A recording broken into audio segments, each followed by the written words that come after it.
दोस्तों अभी शाहरुख खान की जवान मूवी रिलीज हुई और जवान बॉक्स ऑफिस पे ताबड़तोड़ कमाई कर रही है। जवान की ताबड़तोड़ कमाई से ऐसा लग रहा है कि ये साल की सबसे ज्यादा कमाई करने वाली फिल्म बन जाएगी। हम सब यही कह रहे हैं कि यार शाहरुख खान तो बहुत पैसा कमा रहे हैं या फिर रेड चिलीज एंटरटेनमेंट तो पैसा छाप रही है बिल्कुल। पर क्या ये असलियत में शाहरुख खान पैसा कमा रहे हैं या रेड चिलीज कमा रही है या फिर कोई और पैसा कमा रहा है? पठान ने 1000 करोड़ का बिजनेस किया था, क्या ये सारा पैसा शाहरुख खान ने कमाया था या फिर यशराज ने कमाया था? इंडिया में हर साल 1800 से ज़्यादा मूवी रिलीज होती है, उसमें से 100 मूवी ही हिट हो पाती है, पर ज़्यादातर मूवीज़ में प्रोड्यूसर्स अपना पैसा कमा लेते हैं। तो आखिरकार क्या है बॉलीवुड का बिजनेस मॉडल? बॉलीवुड की पूरी इकोनॉमिक्स आज हम डिस्कस करने वाले हैं इस वीडियो में। इस वीडियो में आपको काफी कुछ जानने को मिलेगा, तो जल्दी से सब्सक्राइब कर लीजिए हमारे चैनल को और इस वीडियो को एंड तक देखना तो मैंडेटरी है क्योंकि बहुत कुछ जानने को मिलेगा आपको। एक मूवी के इकोनॉमिक्स में सबसे पहला रोल आता है प्रोड्यूसर का। मूवी जब बन रही होती है तो अपना सारा पैसा लगाता है प्रोड्यूसर। तो आइए पहले जान लेते हैं मूवी मेकिंग प्रोसेस के 4 वो इंपॉर्टेंट स्टेप कौन से होते हैं। सबसे पहला है डेवलपमेंट, जिसमें कि पूरा प्लानिंग किया जाता है। स्टोरी कैसी होगी, कास्टिंग क्या होगा, कौन से इक्विपमेंट्स यूज किए जाएंगे, इक्विपमेंट्स खरीदे जाएंगे या रेंट पे लिए जाएंगे, सेट बनाए जाएंगे या फिर रेंट पे लिए जाएंगे, कोई फिल्म सिटी वगैरह में शूट किया जाएगा या फिर कितना बजट होगा, कितना पैसा लगेगा, लोकेशंस क्या होंगे, ये सब प्लान किया जाता है। इसके बाद आता है प्री प्रोडक्शन। प्री प्रोडक्शन में स्क्रीन प्ले लिखा जाता है, डायलॉग्स लिखे जाते हैं, स्टोरी बोर्डिंग की जाती है कि कौन से कैमरा एंगल पे कौन सा शॉट लिया जाएगा, ये सब कुछ किया जाता है। इसके अलावा कौन से एक्टर को कौन से डेट्स देने हैं, पूरे मूवी का शेड्यूलिंग की जाती है कि इस दिन इसका शूट होगा, इस दिन इसका शूट होगा, इस दिन ये होगा, इस दिन वो होगा, पूरा प्री प्रोडक्शन में होता है। इसके बाद आता है प्रोडक्शन। प्रोडक्शन में पूरी मूवी शूट की जाती है। इसके बाद आता है पोस्ट प्रोडक्शन। पोस्ट प्रोडक्शन में editing, VFX, colour grading, dubbing, sound design, ये सब किया जाता है। मूवी को एक फिनिशिंग टच दिया जाता है। ये जो चारों प्रोसेस है, इसमें जितना भी पैसा लगता है इंक्लूडिंग जो कास्ट एंड क्रू की फीस होती है, ये सब कुछ प्रोड्यूसर बियर करता है। मान लीजिए जवान मूवी के प्लानिंग से लेके यानी डेवलपमेंट से लेके पोस्ट प्रोडक्शन तक 200 करोड़ रुपए लगे हैं। एज एन एग्जांपल 200 करोड़ रुपए लगे हैं, तो ये 200 करोड़ रुपए बियर किए हैं रेड चिलीज एंटरटेनमेंट ने। रेड चिलीज एंटरटेनमेंट ने अपने 200 करोड़ रुपए लगाए हैं जवान मूवी को पूरा बनाने के लिए। अब दोस्तों मूवी बन तो गई, पर अब इसको रिलीज करना है, सिनेमा हॉल्स तक पहुंचाना है, मार्केटिंग करनी है।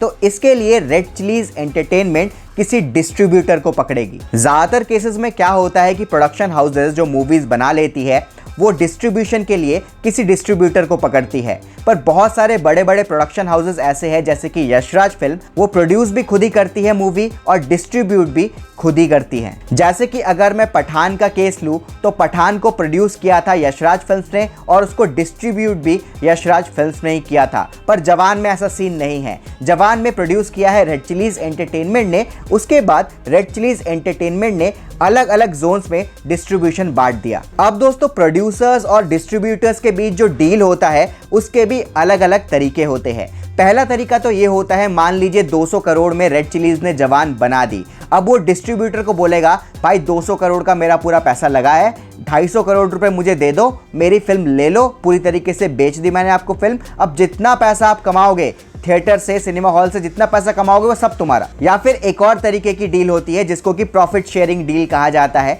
इसमें क्या होता है कि एक मिनिमम अमाउंट दे देता है डिस्ट्रीब्यूटर प्रोड्यूसर को। मान लीजिए 200 करोड़ की जवान है तो 50 करोड़ रुपए डिस्ट्रीब्यूटर ने रेड चिलीज को पकड़ा दिए, ये मिनिमम अमाउंट रखो भाई, ये पैसा तो तुम्हारे पास है ही है 50 करोड़ रुपए, बाकी जो है वो हम दोनों 50-50 बांट लेंगे जितना पैसा कमाएंगे। अब दोस्तों जवान ने क्या किया कि जवान ने इंडिया के अलग अलग सर्किट्स में अलग अलग डिस्ट्रीब्यूटर्स को अपनी फिल्म बेच दी। इंडिया में कुल मिला के 11 सर्किट्स माने जाते हैं डिस्ट्रीब्यूशन के, जैसे कि north and west zone, east India zone, Kerala का अलग जोन होगा, तमिलनाडु का अलग जोन होगा, उड़ीसा का अलग जोन होगा, ऐसे करके पूरे इंडिया को 11 जोन्स में बांट दिया गया है। जैसे कि नॉर्थ इंडिया और वेस्ट इंडिया में जवान को डिस्ट्रीब्यूट कर रही है पेन स्टूडियोज, वेस्ट बंगाल में पूरे ईस्ट इंडिया में डिस्ट्रीब्यूट कर रही है Shri Venkatesh films, red giant movies कर रही है तमिलनाडु में, उड़ीसा में कर रही है राजश्री प्रोडक्शन। ऐसे इंडिया के हर जोन में डिस्ट्रीब्यूटर्स बांट दिए हैं जवान ने। और इंटरनेशनल में, ओवरसीज में जवान को डिस्ट्रीब्यूट कर रही है यशराज फिल्म्स। अब दोस्तों जवान ने इन सारे डिस्ट्रीब्यूशन कंपनीज से पैसे ले लिए हैं और जवान का प्रॉफिट निकल गया है। इसके अलावा रेड चिलीज एंटरटेनमेंट ने जवान के OTT राइट्स जो कि नेटफ्लिक्स में आएगा, इसके अलावा जो सैटेलाइट राइट्स है, म्यूजिक राइट्स है, इन सबको बेच के भी काफी अमाउंट में पैसा कमा लिया है। तो सोचिए दोस्तों, मूवी रिलीज होने से पहले ही मूवी के प्रोड्यूसर यानी कि रेड चिलीज एंटरटेनमेंट ने काफी सारा प्रॉफिट बुक करके निकल गई है। अब ये मूवी आ जाती है डिस्ट्रीब्यूटर्स के पास। अब डिस्ट्रीब्यूटर्स के पाले में गेंद है। मान लीजिए पेन स्टूडियोज ने अप्रॉक्सीमेटली 100 करोड़ में जवान के डिस्ट्रीब्यूशन राइट्स खरीदे। इसके बाद पेन स्टूडियोज का काम है कि नॉर्थ इंडिया और वेस्ट इंडिया के जितने भी सिनेमा हॉल्स है वहां तक इस मूवी को पहुंचाना। अब पेन स्टूडियोज बात करेगा मल्टीप्लेक्सेस से, जैसे कि PVR, आइनॉक्स, सिनेपोलिस, इनसे बात करेगा कि भाई ज्यादा से ज्यादा स्क्रीन मिलनी चाहिए जवान को, ज्यादा से ज्यादा शोज मिलने चाहिए जवान को। और सिंगल स्क्रीन के पास भी जाएगा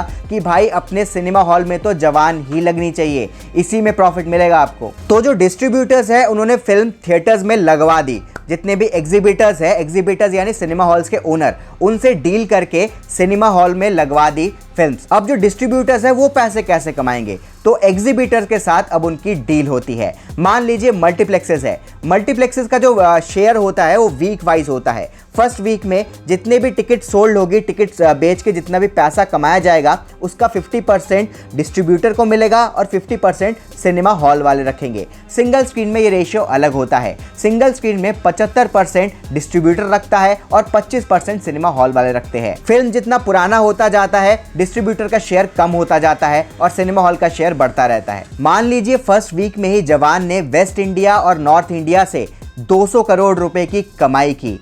तो अगर मल्टीप्लेक्सेस और सिंगल स्क्रीन्स के शेयर रेशियो को जैसा एग्जांपल निकालूं अप्रॉक्सीमेटली, तो फर्स्ट वीक में ही पेन स्टूडियोज ने, जो कि डिस्ट्रीब्यूटर है, उसने 125 रुपए की कमाई कर ली और 100 करोड़ में उसने प्रोड्यूसर से राइट खरीदे थे और फर्स्ट वीक में ही अपना पैसा उसने निकाल लिया, प्रॉफिट कमा लिया। पर दोस्तों बहुत सारे डिस्ट्रीब्यूटर्स लॉस में भी जा रहे होते हैं क्योंकि उन्होंने बहुत महंगे में प्रोड्यूसर से फिल्म खरीदी होती है और जो थिएटर्स में जब मूवी रिलीज होती है तो मूवीज नहीं चलती है, जिससे कि उनकी कमाई भी नहीं हो पाती है। तो डिस्ट्रीब्यूटर्स के लिए बहुत ज्यादा रिस्की भी हो जाता है बिजनेस। पर जैसे यशराज है, यशराज अपनी फिल्म खुद ही प्रोड्यूस करती है और खुद ही डिस्ट्रीब्यूट करती है, उनके लिए प्रॉफिट मार्जिन ज्यादा होता है। पर अगर प्रोड्यूसर्स और डिस्ट्रीब्यूटर्स में शेयर्स का डील होता है कि भाई परसेंटेज पे काम करेंगे हम लोग, पूरी फिल्म में एक बारी में नहीं खरीद रहा, जितना प्रॉफिट आएगा वो हम दोनों शेयर कर लेंगे, उसमें डिस्ट्रीब्यूटर का जो रिस्क है वो कम हो जाता है, पर इसमें प्रोड्यूसर का रिस्क बढ़ जाता है। डिस्ट्रीब्यूटर्स कभी कभार ये भी करते हैं कि बड़े बड़े जो सिनेमा हॉल वाले हैं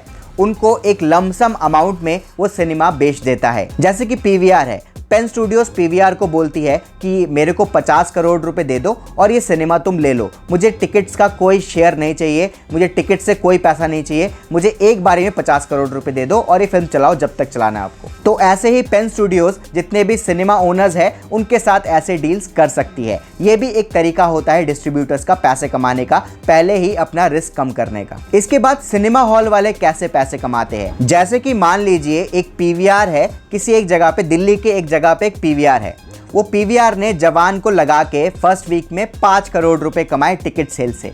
अब 5 करोड़ रुपए ग्रॉस है, उसको 18% GST देना पड़ेगा। 18% GST देने के बाद उसका जो नेट बचता है वो बचता है 4 करोड़ 10 लाख।